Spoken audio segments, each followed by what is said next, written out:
एक अच्छा पोर्टफोलियो बनाने के लिए आपके पोर्टफोलियो का डाइवर्सिफिकेशन होना बहुत जरूरी है। अगर आपका पोर्टफोलियो डाइवर्सिफाई नहीं है तो आज नहीं तो कल आपके पोर्टफोलियो में कभी भी रिस्क बढ़ सकता है। हर एसेट क्लास का आपके पोर्टफोलियो में होना जरूरी है। जैसे अगर डाइवर्सिफाई की बात करें तो कई लोग सिर्फ स्टॉक में डाइवर्सिफिकेशन करते हैं या म्यूचुअल फंड लेते हैं तो सिर्फ म्यूचुअल फंड में इन्वेस्टमेंट करते हैं। जिस तरह म्यूचुअल फंड में अलग अलग तरह के म्यूचुअल फंड को आपके पोर्टफोलियो में होना चाहिए, small cap, mid cap, large cap, या हाइब्रिड फंड हो गया, या सेविंग फंड हो गया, या बात करते हैं हम कॉन्ट्रा फंड की। जिस तरह अलग अलग सेगमेंट के म्यूचुअल फंड खरीदते हैं या अलग अलग स्टाइल के म्यूचुअल फंड खरीदते हैं, जैसे वैल्यू फंड हो गया, ग्रोथ फंड हो गया, मोमेंटम फंड हो गया, इसी तरह आपके पूरे पोर्टफोलियो के लिए अलग अलग असेट क्लास में भी इन्वेस्टमेंट करना बहुत जरूरी है।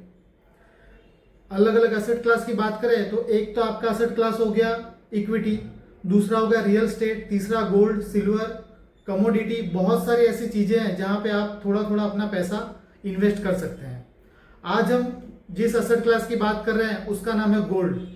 के आज मैं गोल्ड की जर्नी बताने की ट्राई कर रहा हूं आपको कि 2008 में अगर आपने गोल्ड लिया होता तो आज 2025 में उस गोल्ड की कितनी कीमत होती।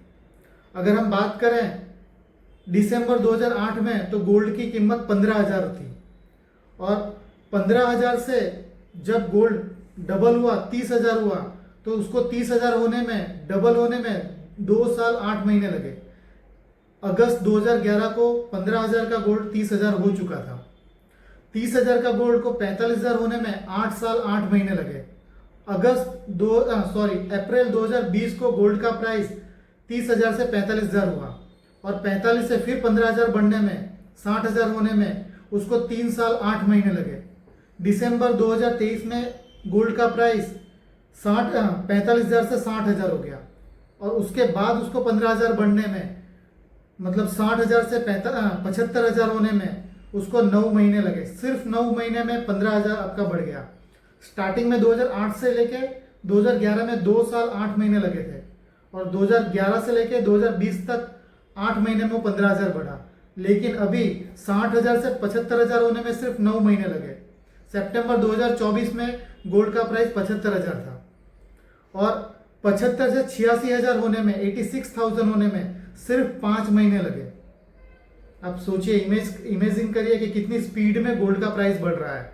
सितंबर 2024 में 75,000 था, और फरवरी 2025 में वो 86,000 था, और अभी करंट सितंबर के अंदर अगर मैं बात करूं तो 7 महीने हुए, फरवरी से लेके करंट अभी सितंबर तक 7 महीने में गोल्ड का प्राइस हो गया 1,08,000।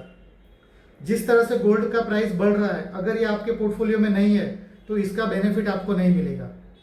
हर एसेट क्लास में आपको इन्वेस्टमेंट करना बहुत जरूरी है, फिर चाहे गोल्ड हो गया, रियल एस्टेट हो गया, म्यूचुअल फंड हो गया, स्टॉक हो गया, बॉन्ड हो गया। हर चीज की अपनी वैल्यू है। अगर आपका पूरा पोर्टफोलियो नहीं है, अगर आपने इंश्योरेंस नहीं लिया, खास करके मेडिक्लेम और टर्म प्लान, ये 2 इंश्योरेंस नहीं है, तो भी आपके पोर्टफोलियो का नेगेटिव इम्पैक्ट पड़ सकता है। तो जितना जल्दी हो सके गोल्ड के अंदर भी एक छोटा सा पोर्शन, अगर आप 100 रुपये इन्वेस्ट करते हैं तो 10 रुपये आपका गोल्ड में होना ही चाहिए। और जानकारी अगर चाहिए कि गोल्ड में कैसे इन्वेस्ट कर सकते हैं, ETF के थ्रू, के SGB गोल्ड बॉन्ड के थ्रू, तो हमसे कांटेक्ट करें। आज के लिए इतना ही। Thank you.